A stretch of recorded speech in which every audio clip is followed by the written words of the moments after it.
রাজকুমার নিয়ে আমি বলতে চাই যে আজকের এই ভিডিওটি যারা রাজকুমার দেখেছেন শুধুমাত্র তাদেরই জন্য, আর যারা এখনো রাজকুমার দেখেননি তারা হচ্ছে এই ভিডিওটি না দেখলেই ভালো হয়, কারণ আজকের এই ভিডিওতে অনেক স্পয়লার থাকবে।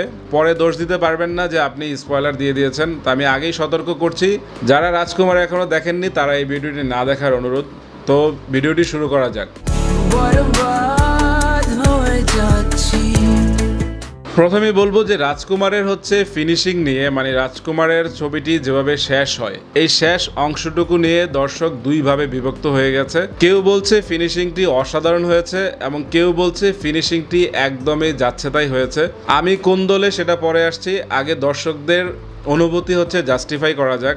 যারা হচ্ছে সাকিব খানের ছবি দেখতে যায়, যারা সাকিব খানের ফ্যান, তারা সবসময় কি চায় যে তাদের নায়ক অমর থাকুক বা নায়ক সবসময় বেঁচে থাকুক এবং নায়কের যে হিরোইজম থাকে এই হিরোইজম টিকে থাকুক। তো গল্পের শেষটুকু যারা হচ্ছে সাচ্চা সাকিবিয়ান, তো তাদের কিন্তু গল্পের শেষটুকু পছন্দ হয়নি, কারণ দর্শক হুট করে সাকিবের এই মৃত্যুটি মেনে নিতে পারেনি এবং মৃত্যুটি যেভাবে দেখানো হয়েছে, হিমেল আশরাফ যেভাবে হচ্ছে সাকিবের মৃত্যুর বিষয়টি নিয়ে আসছেন, সেটা কিন্তু মোটেই জাস্টিফাই হয় না এবং দর্শক ঠিক এই জায়গাটি হচ্ছে নিতে পারে না। কারণ আপনি ফিল্ম অবাস্তব, আমরা জানি যে ফিল্মের কোনো কিছুই রিয়েল না, সবই হচ্ছে অবাস্তব, কিন্তু এই অবাস্তব বিষয়টি যখন দর্শক হলে দেখে তখন তার কাছে কিন্তু সত্যি মনে হয়। তো সাকিবের মৃত্যুটি সিনেমাতে যেভাবে এসেছে দর্শক কিন্তু এটা মেনে নিতেই পারেনি, কারণ সাকিবের সাথে শত্রুতা হয়েছে আমেরিকায় এবং শত্রুতার শেষে মানে ভিলেন বলেন আর যাই বলেন, ওই লোক বাংলাদেশে এসে রাঙামাটির মতো একটি স্থানে এসে তাকে গুলি করে মারবে।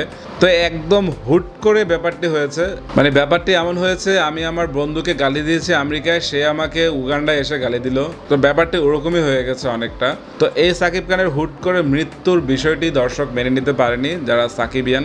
এবং আসছি যারা হচ্ছে সিনেমা লাভার, যারা হচ্ছে বাংলা সিনেমা ওরকম দেখেই না, যারা হুট করে শুধুমাত্র রোজার ঈদে কিংবা কুরবানি ঈদে শখ করে বাংলা সিনেমা দেখতে যায়, তাদের কাছে কিন্তু সিনেমাটি দারুণ লেগেছে এবং সাকিবের অভিনয় যে সর্বমহলে প্রশংসিত হয়েছে সেটা কিন্তু সাকিবের অভিনয়ের কারণেই হয়েছে, কারণ এই সাকিবকে দর্শক এর আগে দেখেনি। প্রিয়তমাতে এক ঝলক দেখেছিল সাকিবকে, কিন্তু এই রাজকুমার সিনেমাতে সাকিব যেন একদম নতুন সাকিব এবং পুরো সিনেমাতে সাকিবের কমেডি হোক কিংবা ইমোশনাল সিনগুলো হোক, যেভাবে সাকিব অভিনয় করেছে এটা এক কথায় অসাধারণ আমি বলবো। এবং ইমোশন সিনগুলোতে সাকিব একদম কাঁপিয়ে দিয়েছে এবং আপনারা যারা রাজকুমার দেখেছেন তারা বলতে পারবেন ইন্টারভাল সিনে সাকিব যে টানা একটি অভিনয় করেছে এবং একটি মহিলার কাছে যে নিজের মাকে দোষারোপ করছে এবং ওই মহিলাটিকেও দোষারোপ করছে, এই জায়গায় সাকিব যে অভিনয় করেছে না, একদম জাস্ট হচ্ছে পুরো থিয়েটার একদম নিস্তব্ধ হয়ে গিয়েছিল যে সাকিব এটা কি করছে। এবং সবার শেষে সাকিব মরে গেছে ঠিক আছে, কিন্তু ওই মরে যাওয়ার সিনটি সাকিব খান যেভাবে হচ্ছে নিজের মধ্যে নিয়েছে, মানে যেভাবে ধারণ করে ডেলিভারি দিয়েছে, এটা আমি বলবো সাকিবের একদম চোখ মুখ অভিনয় করেছে ওই সিনটিতে। এবং সবশেষ সিনটি মাহিয়া মাহি যে অভিনয়টি করেছে, মাহিয়া মাহি নিষ্পলক হয়ে সাকিব খানের দিকে তাকিয়েছিল। মানে বাংলা সিনেমা এরকম অভিনয় বা এরকম দুই দিকের অভিনয় কিন্তু পাওয়া যায় না। দেখা যায় এক পক্ষ ভালো অভিনয় করছে, অপর পক্ষ হচ্ছে অভিনয় তাল মিলাতে পারছে না, কিন্তু এখানে সাকিব খানের সাথে মাহিয়া মাহির যে এক্সপ্রেশনটি ছিল জাস্ট হচ্ছে অসাধারণ। এবং রাজকুমারের আরেকটি কথা না বললেই নয়, রাজকুমার হচ্ছে সিনেমাতে গ্রামীণ যে লোকেশনগুলো দেখানো হয়েছে, গরুর গাড়ি থেকে শুরু করে সরিষা ফুল কিংবা হচ্ছে আমেরিকার যে দৃশ্যগুলো দেখানো হয়েছে, কিংবা আহমেদ শরীফের যে দৃশ্যটি হচ্ছে দেখানো হয়েছে, কিংবা তারিক আনাম খান, কিংবা হচ্ছে মানে সবার কথাই বলতে হয় দিলারা জামান আন্টি খুবই ভালো কাজ করেছেন। এবং দিলারা জামান নাকি শীতে কাজই করতে চায়নি, হিমেল আশরাফ পায়ে ধরে হচ্ছে দিলারা জামান আন্টিকে রাজি করিয়েছে যে আপনাকে ছাড়া এই সিনেমা সম্ভব না, দাদি ক্যারেক্টারে আমার আপনাকেই চাই।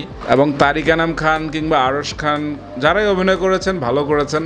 ওদের দুইজনের দাড়িগুলো ফেক লেগেছে, যেটা বাংলা সিনেমার একটি অবিচ্ছেদ্য অংশ, যে দাড়ি আজ পর্যন্ত আমরা রিয়েলভাবে দেখাতেই পারলাম না। যাই হোক, আজকের ভিডিওর মোদ্দা কথা হচ্ছে যে রাজকুমার সিনেমার ফিনিশিং লাইনটি দর্শক নিতে পারেনি। সাকিব খানের হুট করে মরে যাওয়াটা দর্শকদের একদম ভরকে দিয়েছে এবং তাদের কাছে ব্যাপারটি হচ্ছে জাস্টিফাই হয়নি যে কিভাবে সাকিব খানকে মারলো। তো আমেরিকার শত্রুতা বাংলাদেশে এসে সাকিব খানকে মেরে যাবে সেটা হচ্ছে বিশ্বাসযোগ্য হয় না এবং এই দৃশ্যটি মোটেই বিশ্বাসযোগ্য হয় না।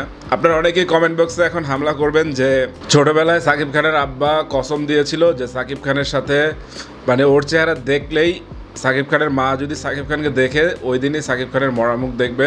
কথা হচ্ছে সাকিব খানের মা কিন্তু সাকিব খানকে ফিনিশিংয়ে দেখেনি, তার আগেই কিন্তু সাকিব খান মারা গেছে, শুধুমাত্র কথা শুনেছে। তো কসমের ব্যাপারটা কিন্তু এখানে আসছে না, বা হচ্ছে কুসংস্কার যে ব্যাপারটি সেখানে আসছে না।